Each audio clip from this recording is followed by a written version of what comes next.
राना साहब बहुत बहुत शुक्रिया। ये तो फरोग नसीम साहब ने कंफर्म कर दिया है कि जावेद इकबाल भी एक नाम हो सकता है, उनको एक्सटेंशन भी दी जा सकती है, रीअपॉइंटमेंट भी हो सकती है अगर कानून में तब्दीली कर दी जाए, जो कि ऑर्डिनेंस के जरिए हो सकती है। लेकिन साथ में वो ये भी कह रहे हैं कि लीडर ऑफ द ऑपोजिशन से, शहबाज शरीफ से हम कैसे कंसल्ट करें, क्योंकि उनके ऊपर नैब के केसेस हैं, ये तो कॉन्फ्लिक्ट ऑफ इंटरेस्ट हो जाएगा।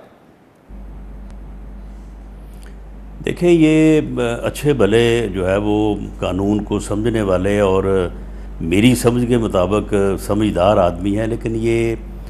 यानी इस हुकूमत का को मेरा ख्याल है कि कोई ऐसा हाल है कि इन लोगों को बिल्कुल कोई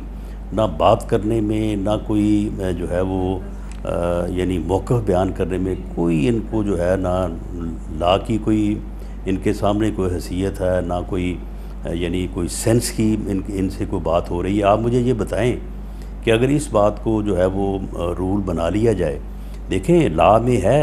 आइन में है कि अगर एक आदमी को किसी भी केस में कन्विक्शन हो जाए तो वो लीडर ऑफ द अपोजिशन का है, वो तो मेंबर असम्बली भी नहीं रह सकता। और अगर इस बात को जो है वो रूल बना लिया जाए कि खिलाफ इंक्वायरी है, जिस आदमी के ख़िलाफ़ केस है, तो उसी को जो है वो उसके अहदे के ऊपर जो है वो परफॉर्म नहीं कर सकेगा या उससे कंसल्टेशन ही हो सकेगी, फिर तो बड़ा आसान है। जब कभी भी नैब के चेयरमैन की या किसी और मामले में जो है वो कोई कंसल्टेशन की ज़रूरत हो, एक इंक्वायरी है ना वो इनिशिएट करवा दें लीडर ऑफ द अपोजिशन के ख़िलाफ़, एक केस ही है ना वो दर्ज करवा दें, रेफरेंस जो है वो दायर करवा दें लीडर ऑफ द अपोजिशन के खिलाफ, और बस कंसल्टेशन जो है वो फिर जान छूट जाएगी। यानी इस तरह का जो एक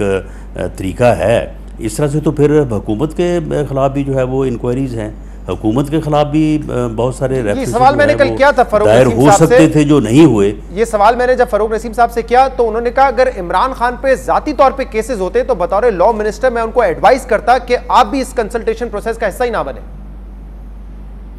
नहीं, तो बात ये है कि फिर ये जो नैब के चेयरमैन है, ये तो यरगमाल हैं इस हुकूमत के,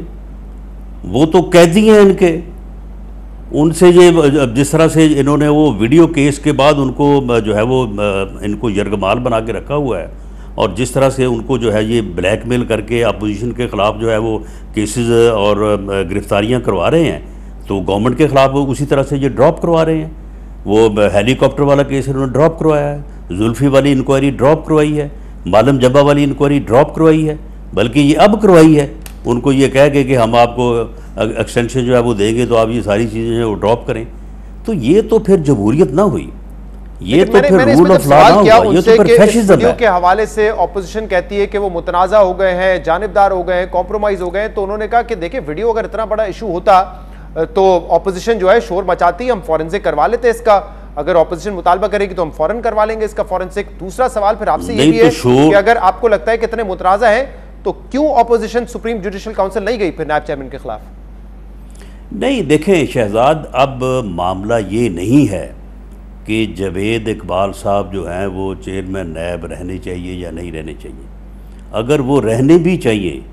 तो फिर भी जो है वो कानून का, लॉ का ये तकाजा है कि कंसल्टेशन होनी चाहिए। अगर ये समझते हैं कि उन्होंने बहुत अच्छी कारकर्दगी की है तो ये जो है वो कंसल्टेशन में उनका नाम ले आए। लेकिन मामला ये है कि कानून की जो मंशा है कि कंसल्टेशन होनी चाहिए, ये उसको ही ओवर रूल कर रहे हैं और ये इस बारे में कानून बदलना चाहते हैं।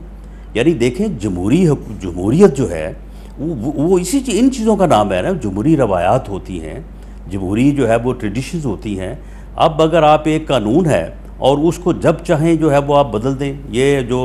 इलेक्टोरल लॉज हैं उनमें भी आज राना साहब आप देखें ना, आज भी फवाद चौधरी साहब ने प्रेस कॉन्फ्रेंस की और कहा कि जब हम नैब का कानून बदलना चाहते थे तो 35 शिकों पे एतराज कर दिया ऑपोजिशन ने कि तमाम को तब्दील करें, तो हम तो ऐसा नहीं कर सकते। तो फिर अगर अब हुकूमत एक ऑर्डिनेंस के जरिए दोनों चीजें तब्दील कर देती है, कंसल्टेशन वाला मामला भी निकाल देती है और इसके अलावा एक्सटेंशन भी देने की बात कर देती है उस कानून में, तो आप क्या कर लेंगे फिर? आप ये हुकूमत का फैशिज्म होगा, ये हुकूमत की जो है वो अंधी आमरीत होगी। और जहाँ तक ये बात है कि कर हम क्या सकते हैं, तो फिर मामला ये है कि कर सकने वाला और कर गुजरने वाला मरहला जो है ना वो भी फिर आया चाहता है। फिर अगर इस तरह से इन्होंने मामलात को आगे चलाना है, इस तरह से इन्होंने जमहूरियत को बिल्डोज़ करना है, तो फिर ये खातर जमा रखें। इनसे बड़े बड़े जो है वो जाबर हुक्मरान जो है वो हमने देखे हैं और उसके बाद फिर जो है ना उनकी हालत ये होती है कि वो अपने मुल्क में पाँव रखने को भी जो है वो तरसते लेकिन हैं। एक दफा कानून बदल गया तो वो जिन लोगों के खिलाफ कहते थे ना कि जी वो हिस्ट्री है, तो वो आके फिर वज़ीर आज़म का हलफ उठाते हैं और वो हिस्ट्री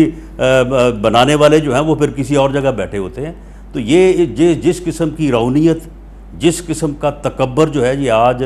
दो वज़रा जो है ये फरमा रहे थे टीवी पे, मीडिया पे, सारी कौम ने सुना है। तो मैं समझता हूँ कि इस तकब्बर के बाद जो है ना सिर्फ अल्लाह ताला का फिर अज़ाब ही है और इनके लिए और कोई चीज़ नहीं है। जिस तरह से आज इन्होंने इलेक्शन कमीशन के खिलाफ बहुत शुक्रिया।